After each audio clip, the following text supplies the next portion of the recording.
जय श्री हरि विष्णु। ओम नमः शिवाय। प्रिय दोस्तों, मैं मीतू शुक्ला एसपीएम ब्लॉग में आप सभी का स्वागत करती हूँ। आइए आज सुनते हैं अक्षय तृतीया व्रत कथा, क्योंकि ये बहुत ही पावन कथा है। अक्षय तृतीया के शुभ अवसर पर इस कथा को अवश्य ही सुनना चाहिए। इस कथा सुनने मात्र से विष्णु भगवान के साथ माँ लक्ष्मी की कृपा बनी रहती है। पहले मेरे जितने भी व्यूअर्स हैं, सब्सक्राइबर हैं, उनको अक्षय तृतीया का ढेरों सारे बधाइयाँ एवं शुभकामनाएं। आप सभी पर माँ लक्ष्मी की सदैव कृपा बनी रहे। आप सब जहाँ कहीं भी रहे स्वस्थ रहें, खुश रहें और खूब मस्त रहें। प्रिय दोस्तों, इस कथा को शांत भाव से सुनिएगा। इस कथा को आधा अधूरा सुनने का गलती नहीं करिएगा, क्योंकि इससे माँ लक्ष्मी नाराज भी हो सकती है। ये बहुत ही प्राचीन पावन कथा है, तो इस कथा को अवश्य ही सुनिएगा और अच्छा लगेगा तो लाइक अवश्य करिएगा, अच्छे कमेंट किया करिएगा। अक्षय तृतीया के दिन भगवान विष्णु के परशुराम अवतार का जन्म हुआ था।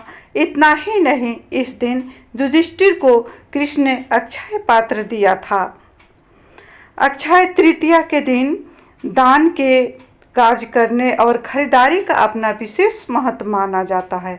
मान्यता है इससे जीवन में धन दौलत की कभी कमी नहीं होती। इतना ही नहीं, इस दिन व्रत रखना भी अत्यंत शुभ फलदायी होता है। धार्मिक मान्यताओं के अनुसार ये व्रत जन्म जन्मांतर के पापों से मुक्ति दिलाता है और जीवन में सुख सुविधाएं बढ़ाता है। अगर आप भी अक्षय तृतीया का व्रत रख रहे हैं तो ये पौराणिक कथाओं को अवश्य सुनिएगा, क्योंकि ये कथा सब ओर से सुख समृद्धि दिलाने वाली है। वहीं अक्षय तृतीया का व्रत 2024 में 10 मई को रखा जाएगा। ये अक्षय तृतीया का जो व्रत है सभी ओर से अभूज मुहूर्त होता है और इसमें कोई भी पुण्य कार्य किया जाता है तो कई गुना बढ़ कर के फल प्रदान करता है। ऐसे में दान किया जाए तो वो दान कभी नष्ट नहीं होता है। उसको इस जन्म में नहीं वरन पिछले जन्म में भी, अगले जन्म में भी कई जन्मों तक उसका महत्व रखता है। अक्षय तृतीया के पौराणिक कथा के अनुसार प्राचीन काल में धर्मदास नामक वैश्य था, जो अपने परिवार के साथ गरीबी में जीवन जी रहा था। उसे हमेशा अपने परिवार के भरण पोषण की चिंता लगी रहती थी, क्योंकि उसके परिवार में कोई सदस्य थे जिनकी जिम्मेदारी उसी पर था। धर्मदास का परिवार बहुत बड़ा था, सबका बोझ धर्मदास के कंधे पर था। धर्मदास बेहद ही धार्मिक प्रवृत्ति का था। सभी देव और ब्राह्मणों के प्रति उसकी श्रद्धा की वजह से उसे हर कोई पसंद करता था। एक दिन मार्ग में उसने कुछ ऋषियों को अक्षय तृतीया के महत्व का वर्णन करते हुए सुना। ऋषि कह रहे थे कि अक्षय तृतीया महान अगणित फल प्रदान करने वाली होती है। इस दिन ही नारायण और परशुराम अवतार प्रकट हुए थे। ऐसे में इस शुभ दिन पर किए जाने वाले दान, हवन, पूजन आदि कर्मों का अक्षय फल प्राप्त होता है, यानी ऐसा फल जिसकी कभी समाप्ति नहीं होती। साथ भी ऋषियों ने ये भी कहा कि इस दिन देवताओं और पितरों के निमित्त जो भी दान, हवन, पूजन, तर्पण किया जाता है उसे बेहद पुण्य प्राप्त होता है। इस प्रकार अक्षय तृतीया व्रत के महात्म को सुनने के बाद उसने अक्षय तृतीया का व्रत रखने का निश्चय किया। अक्षय तृतीया पर्व के आने पर उसने सुबह जल्दी उठकर गंगा में स्नान किया और विधि पूर्वक देवी देवताओं की पूजन की। पूरी श्रद्धा से व्रत और अपने सामर्थ्य अनुसार जल से भरे घड़े, पंखे, नमक, गेहूँ, गुड़, घी, दही, जौ, सत्तू, चावल, सोना और वस्त्र आदि वस्तुएं भगवान को अर्पित करके ब्राह्मणों को दान में दे दी। इसका सब दान देना देख धर्मदास के परिवार वाले और उसकी पत्नी ने उसे रोकने की बहुत कोशिश की। परिवार वाले कहने लगे कि अगर धर्मदास इतना सब कुछ दान में दे देगा तो सभी का पालन पोषण कैसे होगा। फिर भी धर्मदास नहीं माना और उसने अपने दान और पुण्य कर्म को श्रद्धा से किया। इतना ही नहीं, उसने इस शुभ दिन पर ब्राह्मणों को कई प्रकार का दान भी दिया।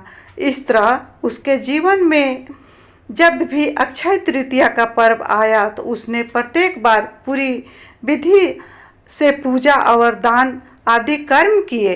वृद्ध होने के साथ साथ अनेक रोगों से ग्रस्त होने के बाद भी धर्मदास ने अक्षय तृतीया का उपवास किया, साथ में धर्म कर्म और दान पुण्य किया। अक्षय तृतीया पर किए गए पुण्य कर्मों के कारण ही यह वैश्य दूसरे अगले जन्म में कुशावती नगरी का राजा बना। मान्यताओं के अनुसार अक्षय तृतीया के दिन किए गए दान पुण्य व पूजन का फल अगले जन्म में भी मिलता है। इसीलिए धर्मदास को नया जन्म एक धनी राजा के रूप में मिला। ये इतना धनी और प्रतापी राजा था कि त्रिदेव भी उसके दरबार में अक्षय तृतीया के दिन ब्राह्मण का वेश धारण करके शामिल हुए थे। वह प्रतापी राजा वैभवशाली होने के बावजूद भी हमेशा धर्म मार्ग पर चलता रहा। उसे अपनी श्रद्धा और भक्ति पर कभी घमंड नहीं हुआ। माना जाता है कि यही राजा आगे आने वाले जन्मों में भारत के प्रसिद्ध सम्राट चंद्रगुप्त के रूप में प्रसिद्ध हुआ। प्रिय दोस्तों, इस कथा को मन चित से सुनिएगा और मैं कुछ ऐसे उपाय बता रही हूँ जिसको अक्षय तृतीया पर कर लिया जाए तो विष्णु भगवान माँ लक्ष्मी के साथ महादेव की भी पूर्ण कृपा बनी रहती है। स्कंद पुराण के अनुसार, शिव महापुराण के अनुसार अक्षय तृतीया के दिन सूर्यास्त के बाद अपने रसोई घर में खीर बनाएं गाय के दूध में, और वहीं खीर को खुले आसमान में रखें। कैसे रखना है? एक पात्र में बेलपत्र ले, 3 पत्ते वाले बेलपत्र को ले करके उसमें थोड़ा सा खीर रखें।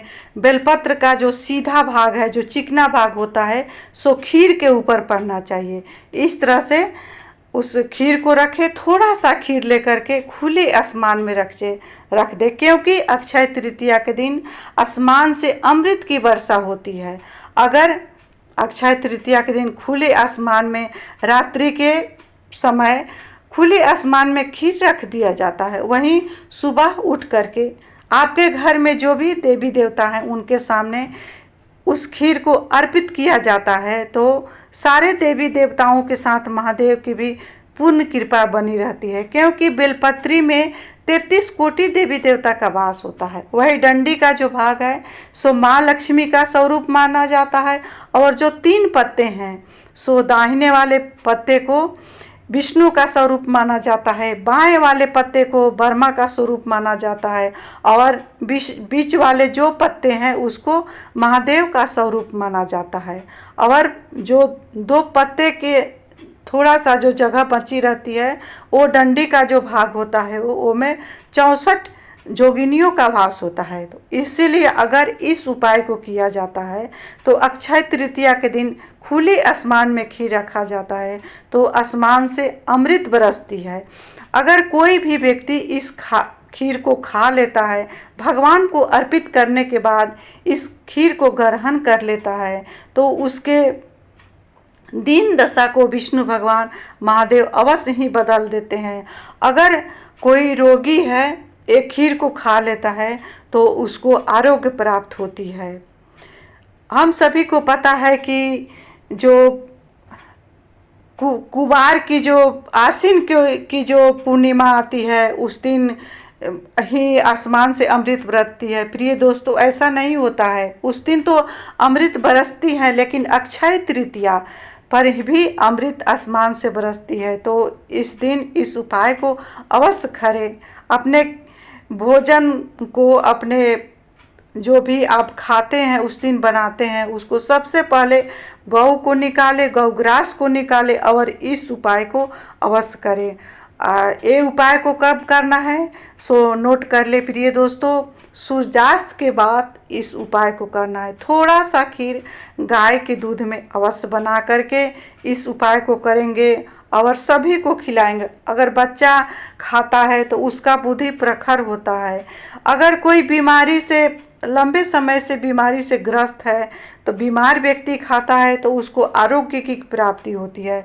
वहीं खीर कोई निर्धन खाता है तो उसको धन की प्राप्ति होती है। तो एक खीर खा लेने से अक्षय पुण्य की प्राप्ति होती है।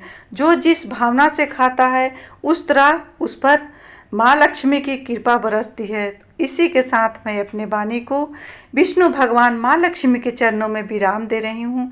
मिलती हूँ अगले वीडियो में, तब तक के लिए इतना ही। श्री शिवाय नमस्तुभ्यम। हर हर